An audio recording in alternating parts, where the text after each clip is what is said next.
Hello friends, welcome to Kannada recipes ಚಾನಲ್ಗೆ ಸ್ವಾಗತ. ನಾನಿವತ್ತು ಟೊಮಾಟೊ ಚಟ್ನಿ ಮಾಡ್ತಾಯಿದ್ದೀನಿ ಮತ್ತು ಅದ್ರ ಜೊತೆ ಬದನೆಕಾಯಿ ಚಟ್ನಿನೂ ತೋರಿಸ್ತೀನಿ ಹೇಗೆ ಮಾಡೋದಂತ. ಈರುಳ್ಳಿ 2 ತೊಗೊಂಡಿದ್ದೀನಿ, ಒಂದು 3/4 ಕಪ್ ಇದೆ. ಮತ್ತು ಇದು 5 ಟೊಮಾಟೊ ಕಟ್ ಮಾಡ್ಕೊಂಡಿದ್ದೀನಿ. ಬದನೆಕಾಯಿ 2 ತೊಗೊಂಡಿದ್ದೀನಿ, ಅದು ಕಟ್ ಮಾಡ್ಕೊಂಡಿದ್ದೀನಿ. ಇದಕ್ಕೆ ಬೇಕಾದ ಡ್ರೈ ಇಂಗ್ರೀಡಿಯೆಂಟ್ಸು: ಧನಿಯಾ 1.5 ಟೀ ಸ್ಪೂನು, ಜೀರಿಗೆ 1 ಟೀ ಸ್ಪೂನ್, 1/4 ಟೀ ಸ್ಪೂನ್ ಮೆಂತೆ, ಉಪ್ಪು ರುಚಿಗೆ ತಕ್ಕಷ್ಟು, ಇದು ಉದ್ದಿನಬೇಳೆ 1 ಟೀ ಸ್ಪೂನು, ಗೋಡಂಬಿ 1.5 ಟೀ ಸ್ಪೂನು, ಇದು ಆಪ್ಷನಲ್ಲು. ಇದು ಹುರಿದಗಡ್ಲೆ 1 ಟೀ ಸ್ಪೂನು, ಕಡಲೆ ಬೀಜ 2 ಟೀ ಸ್ಪೂನು, ಹುಣಸೆಹಣ್ಣು ಒಂಚೂರು, ಇದು ಒಣಮೆಣಸಿನ್ಕಾಯಿ ಒಂದು 10 ತೊಗೊಂಡಿದ್ದೀನಿ, ಕರಿಬೇವು 2 ಹಸಿಮೆಣಸಿನ್ಕಾಯಿ, ಕೊತ್ತಂಬರಿ ಸೊಪ್ಪು. ಮಾಡೋ ವಿಧಾನ ಹೇಗಂತ ನೋಡ್ಕೊಳ್ಳೋಣ ಫ್ರೆಂಡ್ಸ್. ಪ್ಯಾನ್ ಇಟ್ಕೊಳ್ಳಿ. ಆ ಪ್ಯಾನಲ್ಲಿ 1 ಟೀ ಸ್ಪೂನ್ ಎಣ್ಣೆ ಹಾಕ್ಕೊಳ್ಳೋಣ.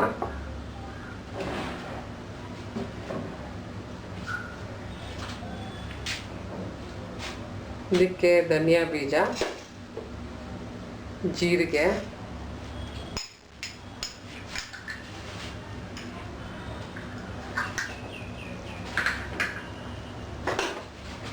ಮೆಂತೆ, ಇದೆಲ್ಲ ಲೋ ಫ್ಲೇಮಲ್ಲಿ ಮಾಡ್ಕೊಳ್ಳಿ. ಕಡಲೆ ಬೀಜ, ಉದ್ದಿನಬೇಳೆ, ಹುರಿದಗಡ್ಲೆ,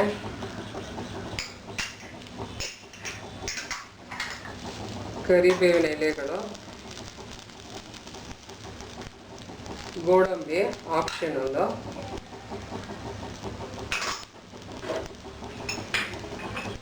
ಮತ್ತು ಒಣಮೆಣಸಿನ್ಕಾಯಿ.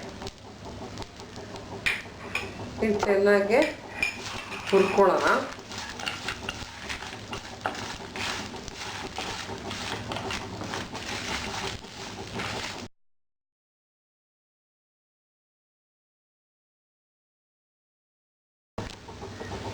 ಇದು ಒಣಮೆಣಸಿನ್ಕಾಯಿ ಹುರಿಯೋ ವಾಸನೆ ಬಂದರೆ ಸಾಕು. ತೆಗಿಯೋಣ ಒಂದು ಪ್ಲೇಟಿಗೆ. ಇನ್ನೊಂದು ಅದೇ ಪ್ಯಾನಲ್ಲಿ 1 ಟೇಬಲ್ ಸ್ಪೂನ್ ಎಣ್ಣೆ ಹಾಕ್ಕೊಳ್ಳೋಣ.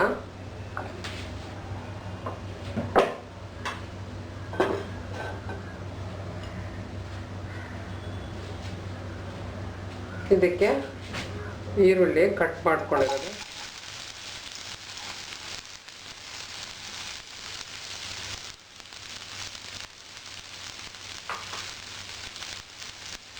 ಇದು ಈರುಳ್ಳಿ ಸ್ವಲ್ಪ ಸಾಫ್ಟ್ ಆಗಲಿ. ಇದಕ್ಕೆ ಟೊಮಾಟೊ ಹಾಕ್ಕೊಳ್ಳೋಣ. ಈರುಳ್ಳಿ ಸಾಫ್ಟ್ ಆಗಿದೆ, ಇದಕ್ಕೆ ಟೊಮಾಟೊ ಹಾಕ್ಕೊಳ್ಳೋಣ.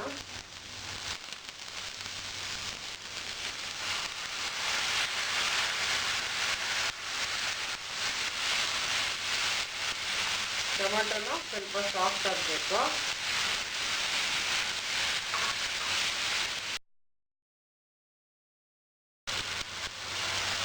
ಟೊಮಾಟೊ ಸಾಫ್ಟ್ ಆಗಿದೆ. ಇದಕ್ಕೆ ಹಸಿಮೆಣಸಿನ್ಕಾಯಿ, ನಿಮಗೆ ಖಾರ ಬೇಕಂದರೆ ಇನ್ನೂ ಜಾಸ್ತಿ ಹಾಕ್ಕೊಬೋದು. ಹುಣಸೆಹಣ್ಣು, ಕೊತ್ತಂಬರಿ ಸೊಪ್ಪು,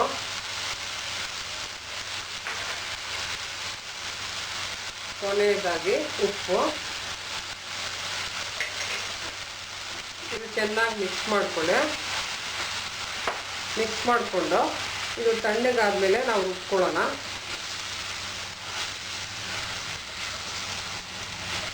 ಇನ್ನೊಂದು ಪ್ಯಾನ್ ಇಟ್ಕೊಳ್ಳಿ. ಇದರಲ್ಲಿ ಬದನೆಕಾಯಿ ಸ್ವಲ್ಪ ಫ್ರೈ ಮಾಡ್ಕೊಳ್ಳೋಣ. ಅದೇ ಸೇಮ್ ಇಂಗ್ರೀಡಿಯೆಂಟ್ಸ್ ಯೂಸ್ ಮಾಡಿ 2 ಚಟ್ನಿ ಆಗುತ್ತೆ. ಇದಕ್ಕೆ 1 ಟೇಬಲ್ ಸ್ಪೂನ್ ಆಯಿಲ್,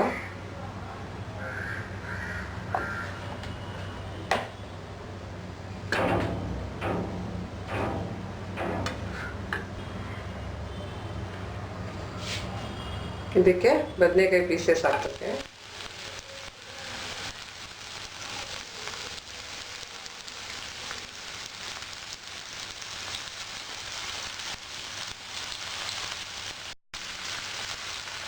ಇದನ್ನು ಫ್ರೈ ಮಾಡ್ಕೊಳ್ಳೋಣ.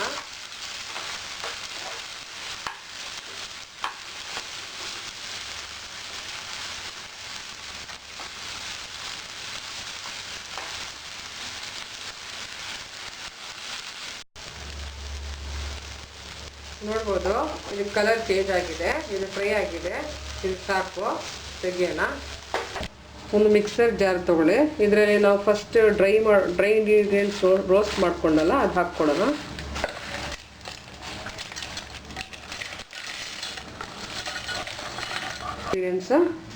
ಡ್ರೈ ಇಂಗ್ರೀಡಿಯೆಂಟ್ಸ್ ಒಂದ್ಸಲಿ ರುಬ್ಕೊಳ್ಳೋಣ, ಆಮೇಲೆ ಟೊಮೊಟೊ ಹಾಕ್ಕೊಳ್ಳೋಣ.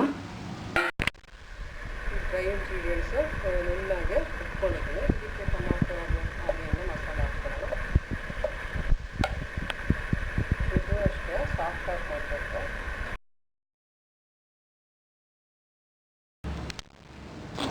ಇದು ನುಣ್ಣಗೆ ರುಬ್ಕೊಂಡಿದ್ದೀನಿ, ನೋಡ್ಬೋದು. ಈ ಚಟ್ನಿನ ರುಬ್ಕೊಂಡಿರೋದು ಒಂದು ಬೌಲ್ಗೆ ಹಾಕ್ಕೊಳ್ಳೋಣ. ಇದು ರೆಡಿ ಆಯಿತು.